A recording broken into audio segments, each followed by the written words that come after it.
Hello mga idol, shoutout nga pala sa inyong lahat. Another day, another tutorial po dito sa RQI Graphic TV. Election na po dito sa Miami, sa may Quezon City. Election dito sa Luzon, Toda. Kaya yung mga official ay nagpagawa sila ng mga kanilang mga propaganda, mga baluta, sample design ng kanilang mga propaganda. Ay dito ay dati ay nagpagawa sila ng mga tarpaulin, dinidikit sa kanilang mga sidecar ay ganito lang po. Pero ngayon naman ay medyo gagawa tayo ng DIY na papakita tayo ng kung paano gumawa ng magnetic sheet na ididikit na lang para medyo high-tech ang dating. Dito sa video na to ay ipapakita ko sa inyo kung paano pagdudugtong-dugtongin ang papel na sticker at printable. Ito po ay pagdidikit-dikitin natin. Ayun po ang isi-share ko sa inyo para sa mga aspirant na gustong matuto makapag-print ng large format. Kaya sa mga gustong matuto, panoorin ang ating video umpisa hanggang sa dulo para makakuha tayo ng kunting gabay. Kaya huwag niyo po kalimutan mag-like and subscribe dito lang sa RQI Graphic TV. Kaya sana guys! Ayaw naman. So, ito na po mga idol. Ang sukat po niyan ay image size niyan ay sa inches ay almost 1 feet by 1 feet yan. 9.267 inches. So, hahatiin natin yan sa apat na papel. So, ang gagawin natin ay magbubukas muna tayo ng papel na hinati sa apat para magkaroon tayo ng basihan.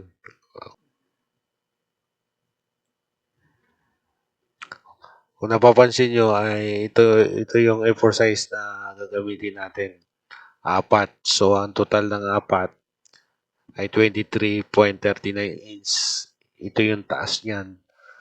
Tapos, yung lapad niya ay 16.54. So, kukuha tayo ng new 16.54. Ayan po.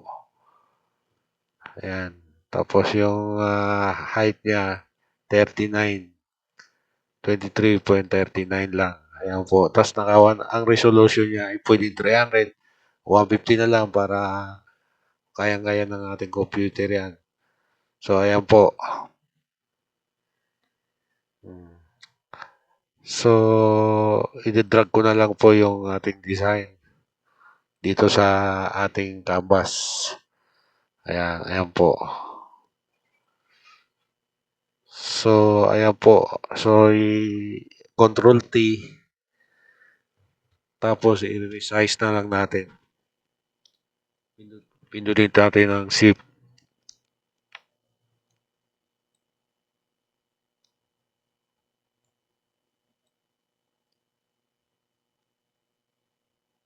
Dito sa Photoshop, habang nire-resize mo, kailangan nakapindot ka sa Shift para yung proportion ng design mo hindi masira.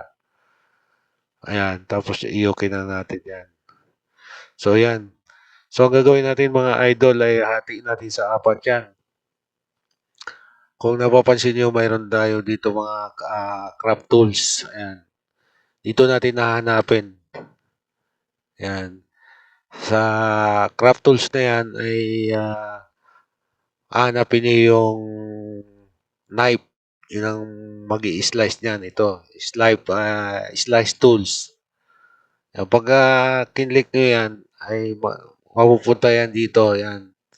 So, hahatiin niya yan sa apat. So, i-right click natin yan. Tapos, kung may makikita kayong divide, slice, hahatiin natin yan ng horizontal sa vertical. Ang divide niyan ay kung sa horizontal ka ay 2, ilalagay mo 2. Tapos kung pupunta ka naman ng vertical, ilalagay mo rin ng 2. Ayan. So magmamarka siya ngayon, magkakaroon ng marka. Ayan mga idol, kung napapansin nyo, ayan, hinati na niya. Ayan. So ganyan lang po ang gumawa ng dugtong method. Isi-save po natin, huwag niyong kalimutan sa wave. Dito natin isi-save yan. Na isi-save natin sa JPEG. Kung hindi siya naka-JPEG, ay ilagay niyo sa JPEG. Ayan. Dito niyo makikita. Ayan, naka-JPEG siya. Tapos, i-minimize natin para makita nyo. Ayan, nakahati siya sa 4. Tapos, isi-save na lang natin yan. I-rename na lang nyo yung folder. Halimbawa, mag-ano kayo ng ito yung for print. Ayan. For print. Ayan.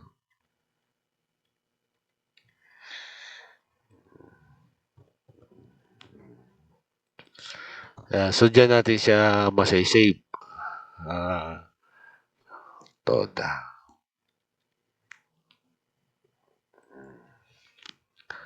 Ayan mga idol.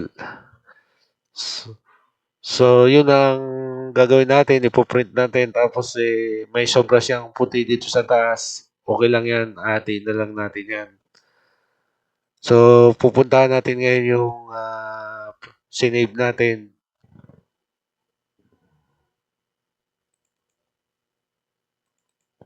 Ayan mga idol, for print. Yan yung image. Ayan. So, na-automatic yan mga idol. Napapansin nyo, ayan na. Ati siya sa 1, may number pa siya.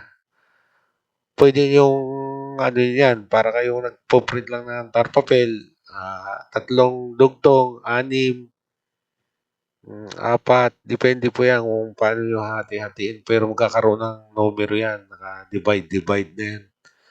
Excel, Word, at saka PowerPoint, ay may mga file din na setting gagamitin. Pero dito sa Photoshop, maganda kasi print ka lang ng print, sasabay, ano na yan. Kahit i-select mo lahat yan, tapos pa-print mo siya, maglagay mo ng, ayan, mga idol, automatic na magpo-print yan.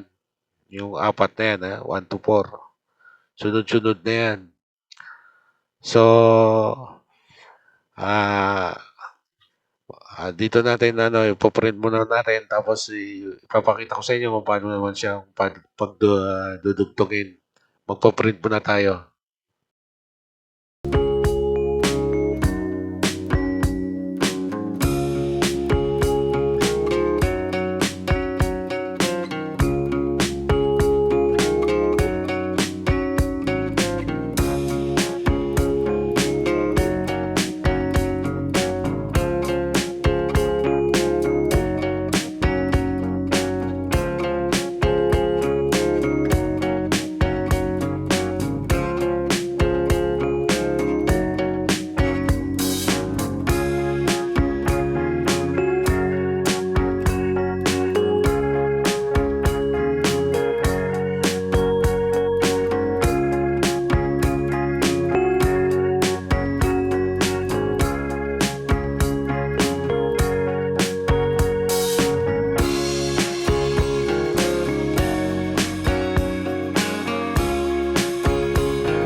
Ilapat muna natin ang sticker sa gilid ng magnetic panel. At tuklapin natin ang papel sa sticker. At ito ay hiwain. At dahan-dahan natin i-squeeze sa palapat sa ating panel na magnetic hanggang sa ito ay lumapat.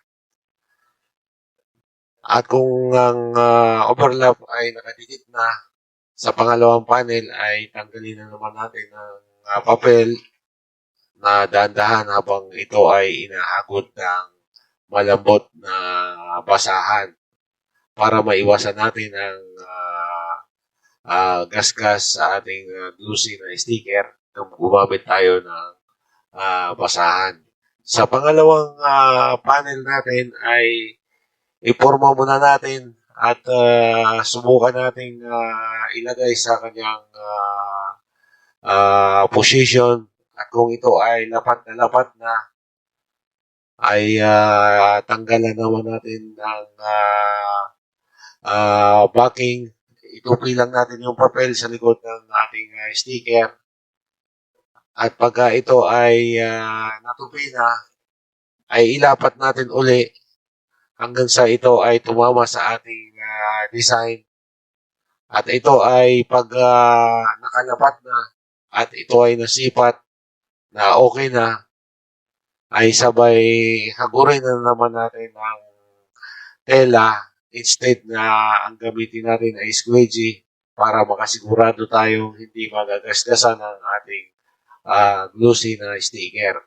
Hagurin natin ng tela, palabas ang hangin ng dahan-dahan, sabay sipat at hilain natin yung papel sa ilalim.